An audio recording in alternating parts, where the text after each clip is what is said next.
پێغەمبەری خوا فەرمی عليه الصلاة والسلام: إن الله لا يملي للظالم حتى إذا أخذه لم يفلته.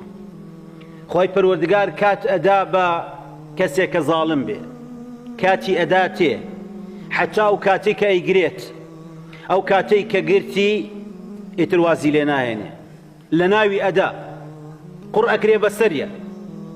بۆیە دڵنیاتانەکەم لەوەی ئەو زوڵم و ستەمەی کە لە غەزە هەیە، دڵنیا بن لەوەی کە بە چاوەکانی خۆتان ئەوەی کە بمێنێ یا بە جۆی خۆی ئەیبیستێ ئەو مجریمانە چیان بەسەر دێت، چونکە ئەمە زوڵمە.